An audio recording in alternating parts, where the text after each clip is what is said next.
Really wanted to focus on big gameplay systems that would basically force players to throw their existing strategies over their shoulder and try to figure out the whole thing all over again. So with religion, espionage, the city-state system, the way that the combat works, there's just a lot of meat here for any average Civilization fan to really dig into. It's great now that we have the expansion. We have 34 different civilizations to play. So that's a lot of choice right there. But once you latch on to a couple of your favorite civilizations, you tend to play them a lot. And I don't like to play them the same way every time. A lot of the civilizations that we added have really unique and powerful traits because we didn't want it to be just a numbers game. But I'd wanted these all to feel like unique, cool gameplay elements that really fit in with the civilization that they were using. But we also wanted to reflect the fact that Carthage evolved out of the Phoenician sea power, and they actually were very good at establishing a trade network of port cities all around the Mediterranean coast. So they get free harbors, and then to reflect that ability to get up over the Alps and attack the Romans, they actually are the only civilization that can move units over mountains.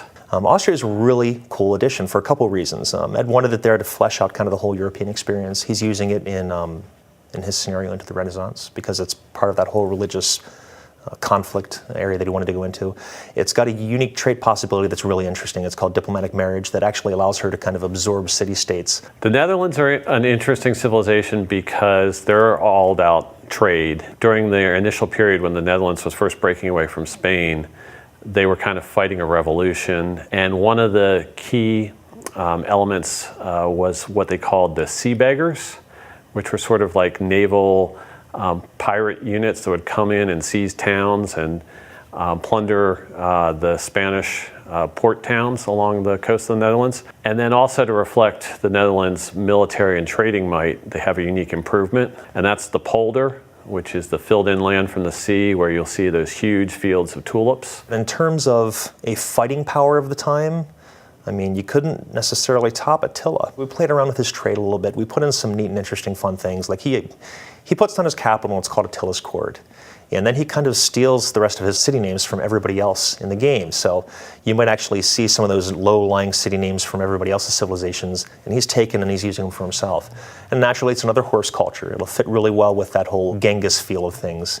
Now, the cool thing about Ethiopia is it's the only African country that was able to withstand the period of European colonization. So they're the only holdout that was never part of a European colonial empire.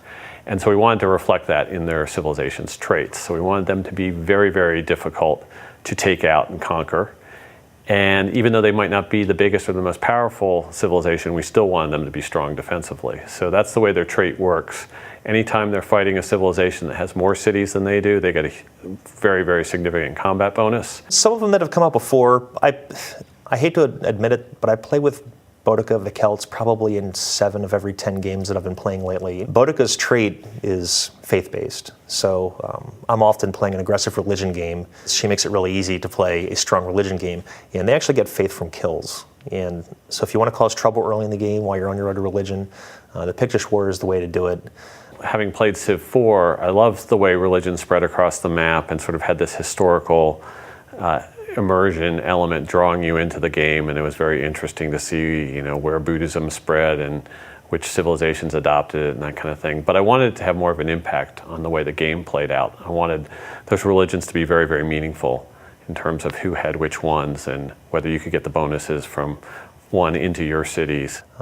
There are other more interesting, unique units in the game as well. I mean, you mentioned Attila. His battering ram is absolutely devastating. He gets it as a spearman replacement. So it's not your typical unit replacement in that you're replacing the spearman with some other guy that kind of holds something like a spear.